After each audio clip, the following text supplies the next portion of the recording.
Just 1 minute to make the impossible manifest in your life. And most people believe that great change requires great effort, endless time, and a lifetime of struggle. They think the impossible bends only after years of sacrifice. But the truth is far simpler, far more immediate. It takes just 1 minute, one sacred minute of stillness, of vision, of faith, to alter the entire course of your life. In that single moment, when you dare to shut out the noise of the world and step inward, you touch the unseen power that shapes all things. You are not waiting on miracles, you are the miracle. And when you claim the impossible within you, it begins to manifest without hesitation in the world around you. The power of a single minute of imagination time is not the measure of transformation. Consciousness is. 1 minute, when it is filled with conviction, imagination, and faith, holds more creative power than years of empty striving. This is the mystery most people miss. They think change requires long prayers, countless rituals, or tireless actions, but in truth, 1 moment of true inner alignment outweighs a lifetime of doubt-filled effort. The mind, when it enters into deep focus, collapses the distance between what is and what will be. That is why one single minute, used rightly, is enough to alter destiny. Imagine just 60 seconds where you are no longer enslaved by appearances, no longer trapped by what your eyes show you, no longer swayed by fear or impossibility. In that 1 minute, you dare to live in the unseen world, the world of imagination. You dare to feel what it would be like if your greatest desire were already yours. You let yourself sink into the end state and rest there as though it were the most natural thing in the world. This is not idle daydreaming. It is creation at its purest form, for imagination is the womb of all reality. Every invention, every miracle, every breakthrough humanity has ever known was first born in that inner world. The outer world is nothing more than the shadow it casts. When you enter into a minute of vivid imagination, you are entering the place where all things begin. The impossible is only impossible because man refuses to believe in the immediacy of his own inner power. He looks to time, to circumstance, to logic, and he says, this cannot be. But when he turns inward and invests just one concentrated minute in imagining the wish fulfilled, he proves time, circumstance, and logic wrong. Think of it this way.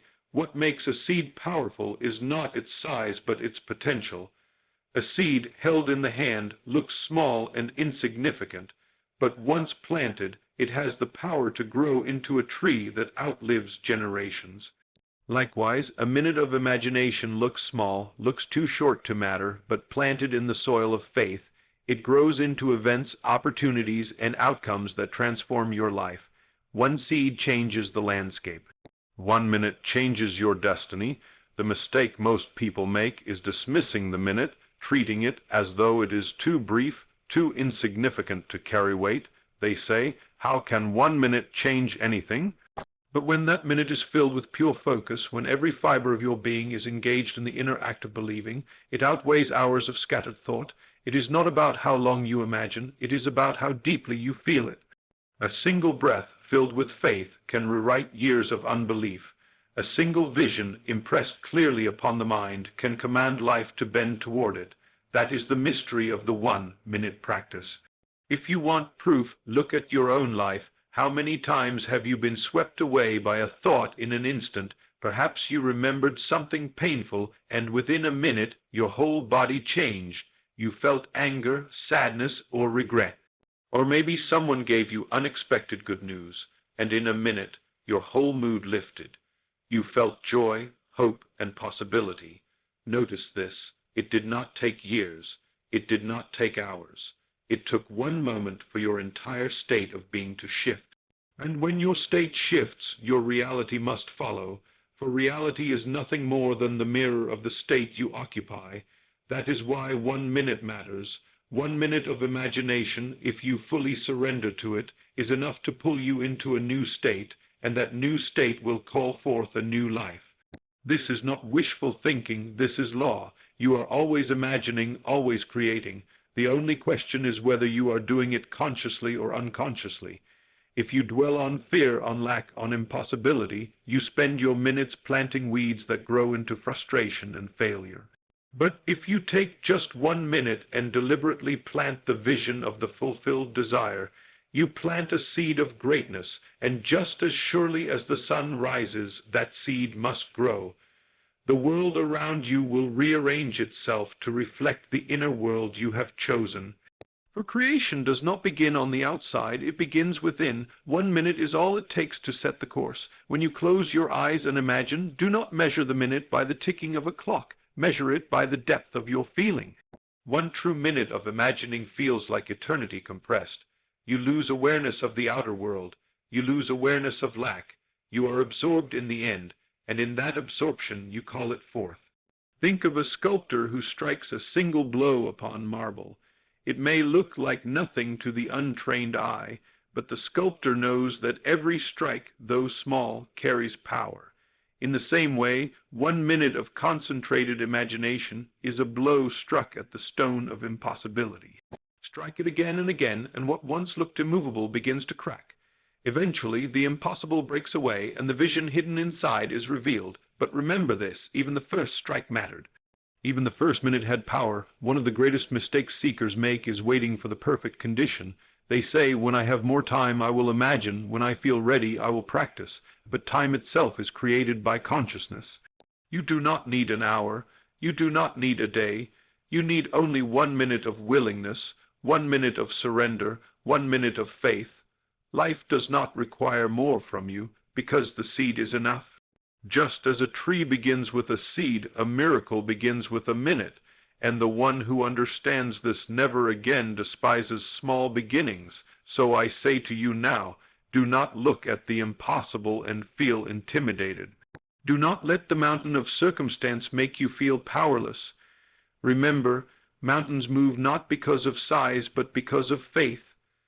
And faith is not measured by the length of time you hold it, but by the quality of your belief in it.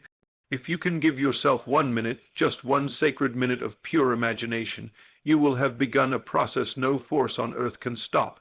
For imagination is the womb of creation, and when you dare to plant your desire there, it must be born into your world. The impossible is only waiting for you to claim it in that minute. So close your eyes, even now, and try it. Imagine the end as though it were here. Feel it real, breathe it in, and let yourself be lifted by the joy of fulfillment. In that single minute, you have crossed the bridge from wishing to possessing, from hoping to knowing. That 1 minute is the key, the turning point, the seed of manifestation. Use it, and you will discover for yourself that the impossible is not impossible at all. It was only waiting for 1 minute of your belief to bring it forth. Living in the end, the greatest secret of manifestation is this, to live in the end.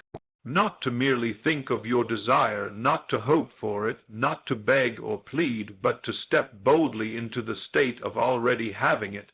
This is the difference between wishful thinking and true creation.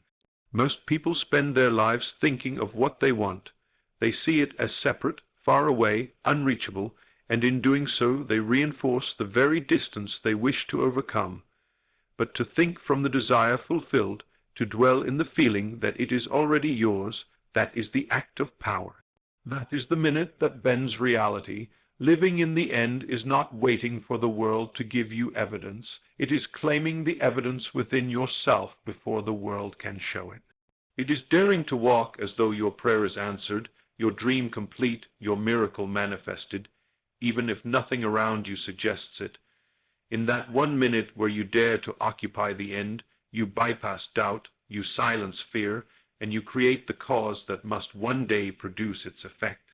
When you live in the end, you are not denying reality. You are choosing the higher reality that governs all things.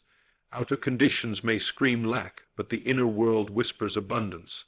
Outer appearances may insist it is impossible, but within you the impossible has already been accomplished. Living in the end is to shift your center of gravity away from appearances and anchor it in the unseen. It is to trust that imagination is the true reality, and that what you claim inwardly cannot be denied outwardly. This shift, though invisible to others, is the very act that turns impossibility into manifestation, for nothing exists in the world of matter that was not first claimed in the world of mind. Think of an actor rehearsing his role. He does not wait until the stage lights come on to embody the character. Long before the performance, he lives in the end of the script. He walks, speaks, and feels as the character until the outer world catches up and the curtain rises. Likewise, when you live in the end of your desire, you are rehearsing the reality that will soon play out in your life. You are rehearsing joy, rehearsing abundance, rehearsing freedom, rehearsing success. And just as the actor eventually performs before an audience, so too will your inner rehearsal find expression in the stage of life. This is why 1 minute of living in the end is worth more than hours of anxious hoping. In that 1 minute, you align yourself with the law of life. You no longer say, "One day I will," but instead you declare, "I already am." And when the subconscious hears this declaration, when it feels it to be true, it accepts it without resistance and begins to move heaven and earth to prove it. The subconscious does not argue. It does not question how. It simply accepts the feeling as fact, and life itself, which is nothing more than the projection of your inner states, begins to conform. Most people sabotage themselves because they refuse to live in the end. They look at their bank account and say, "I am poor." They look at their body and say, "I am sick." They look at their loneliness and say, "I am unloved." In doing so, they are living in the beginning, not the end. They are dwelling in the state of lack and wondering why lack multiplies. But if in that 1 minute they would dare to reverse it, if they would dare to feel rich though the account is empty, to feel whole though the body is weak, to feel loved though alone, they would plant a new cause that demands a new effect. For the end, once assumed, cannot remain hidden. It must break forth into visibility. Living in the end does not mean pretending in a shallow way. It is not about forcing thoughts or reciting affirmations without feeling. It is about entering so deeply into the state of fulfillment that it feels more real than what your eyes see. Close your eyes for a minute and imagine the scene that implies your desire is fulfilled. If it is wealth, imagine yourself paying bills with ease, giving freely, celebrating financial freedom. If it is health, imagine yourself walking, running, laughing, enjoying life with vitality. If it is love, imagine the warmth of companionship, the joy of being cherished, the comfort of being chosen. Do not see it as a movie playing before you enter it. Be inside it, feel the air, hear the sounds, taste the joy. When you lose yourself in that scene, even for 1 minute, you have lived in the end, and that 1 minute outweighs years of struggle. The world may call this foolishness. It may mock the idea of claiming what is not yet visible. But the world has always mocked faith. The world has always resisted visionaries who see beyond appearances. And yet, every breakthrough has come from those who dared to live in the end before others could see it. The inventor who saw his machine before it existed, the healer who saw wholeness in the sick before health appeared, the leader who saw victory in defeat before triumph came, they all lived in the end, and the world was forced to catch up. If it worked for them, it will work for you, for the law is impartial. It serves the one who dares to use it. To live in the end is to rest. It is to cease the endless striving and simply abide in the knowing that it is done. You need not figure out how. You need not strain to control every detail. The end determines the means. Once you occupy the state of the end, life arranges the steps. Opportunities come. People appear. Paths open. Circumstances shift. And though the outer may seem chaotic for a time, it is only the reorganization of life to reflect the inner assumption. Stay faithful to the end, and the outer must bend. Ask yourself, what would I feel if it were already done? What relief, what joy, what gratitude would overflow in me if I had already received it? Then step into that feeling and stay there, even if only for 1 minute. That minute is the bridge between your present and your promise. That minute is the spark that ignites manifestation. Do it again tomorrow, and the next day, and the next. With each minute you live in the end, you water the seed until the harvest cannot be denied. So let the world call it impossible. Let appearances contradict you. Let reason protest. You are not bound by appearances or reason. You are bound only by the state you choose to occupy. Choose the end. Live in it boldly, declare it done within yourself, and watch as life, with all its infinite resources, bends to your inner decree, for nothing can resist the one who lives in the end. In that state the impossible becomes ordinary, and what once seemed far away is already here. Suspending doubt through stillness, the greatest enemy of manifestation is not lack, nor circumstance, nor even the seeming impossibility of your desire. It is doubt. Doubt poisons the seed before it has a chance to take root. Doubt whispers, what if it doesn't happen? What if I am deceiving myself? What if this is too big for me? And in entertaining these whispers, people give away the very power that was meant to set them free. But here is the hidden key. Doubt does not need to be fought, debated, or reasoned with. It only needs to be suspended, and that suspension happens not through struggle, but through stillness. In one quiet minute, when you allow yourself to become inwardly still, the storm of doubt is silenced. And in that silence, faith is born. It is not the noise of life that creates. It is the stillness of spirit. When you dare to be still, you rise above the tyranny of appearances, and allow the seed of imagination to be planted deeply within. Stillness is not idleness, it is the highest form of activity. When you still the mind, you are not doing nothing, you are aligning with the power that does everything. Most people think the way to overcome doubt is by effort, by willpower, by forcing positive thoughts. They try to push doubt away with endless affirmations, long prayers, or mental arguments, but the harder they push, the stronger doubt becomes, for what you resist, you give strength to. Stillness takes a different approach. Stillness does not wrestle with doubt, it renders it powerless by refusing to feed it. It simply withdraws attention from fear and focuses all awareness on the inner vision. Imagine water that is stirred violently. Its surface becomes chaotic, reflecting nothing clearly. But when it is still, it becomes a perfect mirror. In the same way, when your mind is still, it reflects only the image you choose to impress upon it. In that sacred minute of stillness, doubt has no foothold, and the impossible becomes believable. How, then, do you suspend doubt through stillness? You begin by setting aside 1 minute where you turn inward and shut the door to the outer world. Close your eyes, breathe deeply, let the noise of circumstances fade away. For that 1 minute you are not concerned with what the world says, what the doctor declares, what the bank account reveals, what others believe. You enter into yourself and find rest there, and in that rest you plant the seed of the fulfilled desire. You feel the joy of the answered prayer, the relief of the accomplished goal, the gratitude of the manifested miracle, and you allow that feeling to saturate you. In that minute doubt cannot coexist, for the mind cannot serve two masters at once. You cannot be fully absorbed in the feeling of the wish fulfilled and simultaneously dwell on its impossibility. One excludes the other. Stillness chooses the former and lets the latter dissolve.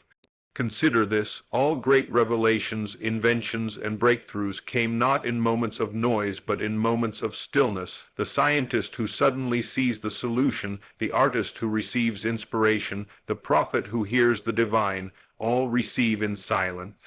For stillness is the gateway to the infinite, and you, too, can enter that gateway in 1 minute. Suspend the chatter of the mind, quiet the doubts, and allow the vision to rise. The world outside may still look unchanged, but within you the change has already taken place. And because the inner precedes the outer, that inner shift must eventually manifest. Many fear stillness because it feels like surrender. They want to keep control, to keep doing, to keep analyzing, but manifestation is not born of effort. It is born of surrender. When you are still, you surrender control of the outer and give power to the inner. You admit it is not by might, not by struggle, not by calculation, but by faith that this is accomplished. And in that surrender, you touch the power greater than yourself, the power that makes all things possible. Doubt is a child of reason, but stillness belongs to faith, and faith, even as small as a mustard seed, is enough to move mountains. Think of a pond. If you drop a seed into its waters while they are turbulent, the seed may be tossed aside, lost, or buried in the mud. But if you drop it into still waters, it sinks to the bottom and takes root. In the same way, when your mind is turbulent with doubt, The seed of imagination is scattered, but in stillness it is received and preserved. 1 minute of stillness, then, is enough to ensure that your seed of faith is planted in fertile soil. And once planted, no force on earth can prevent it from growing. Let us take a practical example. Suppose you desire healing in your body, the doctor's report screams otherwise, your senses declare weakness. Doubt rises and says this is impossible, but instead of wrestling with doubt, you retreat into stillness, you close your eyes, quiet the chatter, and breathe. For 1 minute you let go of all effort. You imagine yourself whole, vibrant, alive. You feel the freedom of health as though it were your current reality.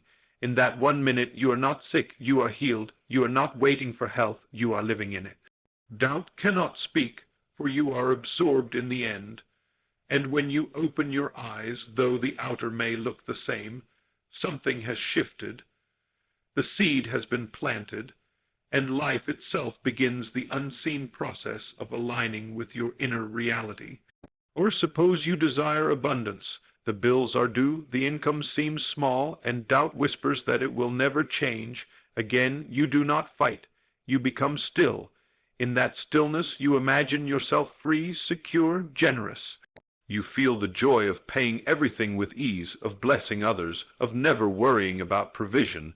You sink into that state for 1 minute, and in that minute you are no longer poor, you are rich. The vibration of abundance takes hold, and the outer world must in time mirror it. You have suspended doubt by refusing to entertain it, not by fighting it, but by focusing entirely on the reality you choose. This is the essence of suspending doubt, not to fight the shadow, but to turn toward the light. In stillness you withdraw energy from fear and give it all to faith, and because energy flows where attention goes, faith strengthens while doubt withers. Do this for 1 minute daily, and doubt will lose its power over you. What once seemed impossible will begin to feel natural, inevitable, and once it feels natural within, it cannot fail to appear without. So I tell you, stillness is your secret weapon. It is not weakness, it is strength disguised. 1 minute of stillness, fully surrendered, is stronger than hours of frantic effort. 1 minute of stillness plants the seed of destiny, and that seed will grow into the tree of your fulfilled life. Suspend doubt not by argument, but by quiet. Let the noise fade, let the vision rise, and rest in the end. For in that stillness the impossible is already yours. The law of inner rehearsal life is a stage, and every day you are performing the role you have rehearsed in the quiet theater of your imagination. Most people are unaware of this truth. They think they are responding to life, but in reality they are enacting the script they have been practicing inwardly for years. This is the mystery of the law of inner rehearsal. Whatever role you assume in imagination becomes the role you play in life. If you rehearse failure, you walk into failure. If you rehearse fear, you encounter fear. If you rehearse lack, you embody lack. But if you dare to rehearse abundance, healing, love, or victory, even for just 1 concentrated minute, life itself must raise the curtain and allow you to play that part. The subconscious does not distinguish between inner rehearsal and outer performance. It accepts what you practice inwardly as the truth and ensures that the outer world conforms. This is why 1 deliberate minute of inner rehearsal can accomplish what years of effort cannot. Think about an athlete preparing for a race. Long before he runs, he has run it 1,000 times in his mind. He has felt the ground beneath his feet, heard the crowd cheering, seen the finish line approaching. When he finally steps onto the track, he is not uncertain. He is repeating what he has already lived inwardly. His body simply follows the pattern his mind rehearsed. The same is true for you. Every situation you face is only the stage upon which you repeat what you have rehearsed in imagination. If you walk into an interview having inwardly rehearsed rejection, your posture, your tone, your energy will unconsciously mirror that script. But if you have rehearsed acceptance, if you have already felt the joy of shaking hands, of being congratulated, of walking out victorious, your whole being will radiate confidence and the outer world will play along. The law of inner rehearsal reveals a secret. You are never meeting life as it is. You are meeting life as you have imagined it to be. The outer is always a reflection of the inner practice. 1 minute spent vividly rehearsing the end of your desire is more powerful than hours of anxious preparation. For in that minute you set the subconscious in motion, and once the subconscious is impressed, it takes over. It guides your actions, attracts the right people, opens the right doors, and aligns circumstances in your favor. What you rehearse inwardly becomes inevitable outwardly. Most people misuse this law unconsciously. They rehearse worry, they rehearse disaster, they rehearse being overlooked, rejected, or betrayed. They see the worst possible outcome in their mind and then wonder why it happens, but the truth is they have rehearsed it into being. They have trained their subconscious to accept the negative as reality, and the subconscious, obedient as always, has delivered it. You must understand, the subconscious does not judge, it does not decide whether what you impress upon it is good or bad. It simply accepts and expresses. That is why your inner rehearsal matters so deeply. 1 minute spent in fear plants a seed of fear. 1 minute spent in faith plants a seed of victory, and whichever seed is planted must grow. So how do you use this law deliberately? Begin with a clear end scene. If you desire a promotion, imagine the moment after it is already yours. See yourself shaking hands with your boss. Hear the words of congratulations. Feel the pride and gratitude swelling within you. If you desire healing, imagine yourself already strong, running, dancing, laughing, living freely. If you desire love, imagine the joy of companionship, the warmth of shared moments, the peace of being chosen and cherished. Do not imagine the process. Do not concern yourself with how it will happen. Rehearse only the end, for the end contains the means. When you repeatedly live in that scene, even for one concentrated minute, your subconscious is being trained to accept it as fact. And once accepted, fact it must become. Inner rehearsal is not pretending, it is not fantasy, it is creation. When you imagine vividly, with feeling, your subconscious accepts the scene as real. The body responds. You may feel your heart race with excitement, tears well with joy, or a smile spread across your face. The line between imagination and reality blurs, and in that blurring the seed is planted. Life has no choice but to echo the rehearsal. Consider an actor who must deliver a powerful speech on stage. He does not wait until opening night to practice. He rehearses in private again and again until the words become natural, until the emotion flows effortlessly. By the time the audience sees him, he is not performing, he is living the role. In the same way, when you rehearse your fulfilled desire, you are preparing for the performance of life, and when the curtain rises, when circumstances align, you will not be caught unprepared. You will simply repeat what you have already lived inwardly. One of the great secrets of this law is that you do not need hours of rehearsal. A single minute, deeply felt, outweighs endless repetition without feeling. The subconscious responds to intensity, not duration. One vivid inner scene, charged with emotion, plants the seed more firmly than 100 shallow ones. That is why I say, just 1 minute can make the impossible manifest. If in that minute you are fully absorbed, if you see, hear, and feel the end as real, you have rehearsed it into existence. Let us take an example. Suppose you long for financial freedom. For years you have struggled, worried, rehearsed lack. Every time you think of money, you rehearse fear. What if I can't pay this? What if I lose everything? And life reflects it. Bills pile up, opportunities slip away. But now you decide to change the rehearsal. For 1 minute, you close your eyes and imagine yourself free. You see yourself paying bills with ease, smiling as you give, rejoicing as you receive. You feel the security, the joy, the lightness. You rehearse this scene not with desperation, but with faith. You do it again tomorrow and the next day. Slowly, your inner script changes, and as it does, your outer life begins to shift. Expected income arrives, opportunities open, abundance flows. Why? Because you rehearsed abundance until it became your new role, and life had no choice but to cast you in it. Or think of someone desiring love. For years they have rehearsed rejection, loneliness, heartbreak. They imagine themselves being left, overlooked, unwanted, and life obliges, sending more of the same. But then they decide to rehearse differently. For 1 minute they close their eyes and imagine the warmth of love, the joy of companionship, the laughter shared, the peace of being chosen. They feel it until it becomes real. They rehearse love, not lack, and soon love enters, because they rehearsed themselves into a new role, and the stage of life had to mirror it. The law of inner rehearsal is relentless but impartial. It gives you what you rehearse, whether good or bad. That is why awareness is everything. Begin to notice what you are rehearsing daily. Are you rehearsing fear or faith, lack or abundance, sickness or health, loneliness or love? Your inner rehearsal today is your outer performance tomorrow.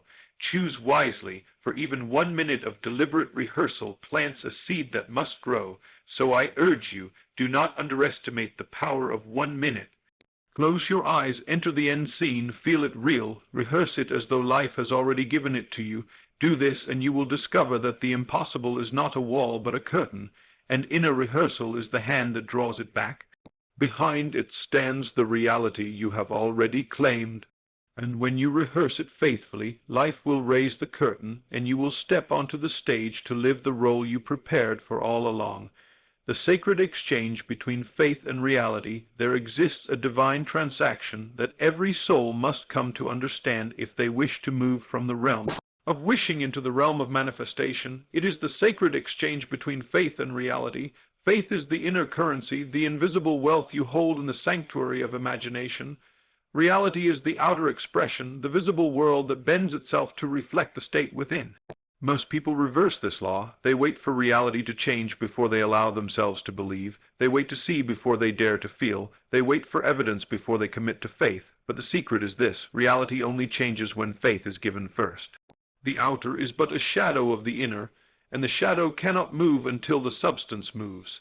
In 1 single minute of unwavering faith, one sacred moment where you exchange your doubt for certainty, your fear for assurance, you activate this law and set creation into motion. That 1 minute becomes the seed of a harvest that reality itself is compelled to produce. Faith is not a weak hope or a trembling wish.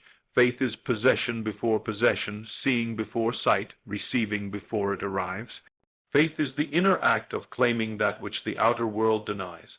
When you step into faith for even 1 concentrated minute, you have made the exchange. You have handed over uncertainty, and in return, reality is given new instructions. You are saying, I no longer measure by appearances, I no longer bow to the visible, I claim my unseen reality as real now. In that sacred transaction, something shifts. Though the outer may still look unchanged, the decree has already gone forth, and the world must adjust to mirror the state you now embody. Consider how faith operates in the simplest aspects of life. When you plant a seed in the soil, you do not demand to see its roots the next day. You water it, you trust it, you wait, because you know the unseen is working. That is faith. And yet when it comes to the desires of life, healing, abundance, love, freedom, many abandon faith. They plant the seed in imagination, but then dig it up daily to check if it is growing, and in doing so they kill it. But if for just 1 minute they would dare to rest in the assurance of faith, if they would dare to feel it done and leave it there, then the unseen would produce the visible. Faith is the exchange. You give up your demand to see, and you receive the certainty of being. And in time, being becomes sight. Faith does not bargain with reality, it commands it. When you enter into the feeling of the wish fulfilled, you are not asking the world to cooperate. You are declaring it already done within. That declaration is not arrogance, it is alignment. For you are not creating from nothing, you are aligning with what already exists in the unseen realm. Faith draws it from the invisible to the visible, from potential to expression. This is why a single minute of faith is more powerful than years of struggle. Struggle fights with shadows, but faith commands the substance. Let us imagine a person burdened by debt, crushed beneath the weight of financial lack. Every day they see bills, every day they feel pressure, and doubt whispers that there is no escape. If they look only to reality, they are trapped. But if for 1 minute they dare to exchange fear for faith, if they dare to close their eyes, silence the outer world, and feel themselves free, prosperous, secure, they have made the sacred exchange. For that minute, they are no longer poor, they are rich. No longer in lack, they are in abundance. And though the bank account may still show debt, something greater has already shifted. Faith has spoken, and reality must follow. Opportunities arise, unexpected provision appears, ideas flow, doors open. Not because they fought reality, but because they exchanged it inwardly through faith. Or imagine one who is sick in body. The doctors give their report, symptoms persist, and reality seems immovable. Yet for one sacred minute they dare to step beyond the evidence of the senses. They dare to imagine themselves well, strong, whole. They feel the joy of health, the relief of vitality. In that minute they are not sick, they are healed. They have exchanged weakness for strength, despair for hope, fear for faith, and though the outer body may not shift instantly, the process has begun, for the body, too, must bow to the state within. Faith has declared it, and reality must conform. The sacred exchange is not delayed, it is immediate. The moment you enter into faith, reality begins to shift. It may take time for the shadow to catch up, but the substance has already moved. Do not mistake delay for denial. When you plant a seed, you do not accuse the soil of failing because the tree does not appear overnight. You trust the process, you remain faithful, you water the seed with gratitude and expectancy. The same is true with faith. The exchange has been made, the manifestation is certain. The only task left is to remain in faith, to rest in the knowing, to refuse to trade your certainty back for doubt. One of the most liberating truths is that you do not need to sustain faith endlessly for hours or days. It is not the length but the intensity that matters. 1 minute of pure, undivided faith is enough to plant the seed. Do not underestimate this. A flash of lightning illuminates the sky more powerfully than hours of dim light. In the same way, 1 minute of unwavering faith illuminates the path of manifestation more powerfully than hours of half-hearted belief. That is why the invitation is always to give just 1 minute. 1 minute of full surrender, 1 minute of true possession, 1 minute of living in the end. That 1 minute is the sacred exchange that sets all else in motion. But beware, the world will tempt you to reverse the exchange. It will say, look at the evidence, look at the facts, look at reality. It will try to lure you back into doubt, and if you yield, you give back your faith, and reality returns to reflect doubt. This is why stillness, rehearsal, and living in the end all serve one purpose, to keep you anchored in faith. They are practices that protect the sacred exchange, for faith is fragile only if you abandon it, but once you choose to hold it, it is unbreakable. So I tell you this, do not wait for reality to change before you give faith. Give faith now, even if the outer world mocks you, even if appearances scream the opposite. Close your eyes, live in the end, rehearse the fulfillment, suspend doubt through stillness. Give faith your full attention, even if only for 1 minute. That minute is the exchange, that minute is the seed, that minute is the bridge between the seen and the unseen. And when the exchange is made, walk in gratitude. Do not beg for what you already possess inwardly, do not doubt what you have already declared done, give thanks. Gratitude is the language of faith. It says, I already have it, therefore I rejoice. And as you walk in gratitude, the outer world has no choice but to confirm the inner reality. For reality is a faithful servant, it obeys the master within. The sacred exchange between faith and reality is the law by which the impossible becomes possible. Faith is not waiting, it is claiming. Faith is not hoping, it is knowing. Faith is not begging, it is possessing. And once faith is given, reality is bound to follow. Do not despise the minute. Do not doubt the seed. In that 1 minute of unwavering faith, you have already created the life you long for. The world may not see it yet, but you know it, and because you know it, it must be. That is the sacred exchange.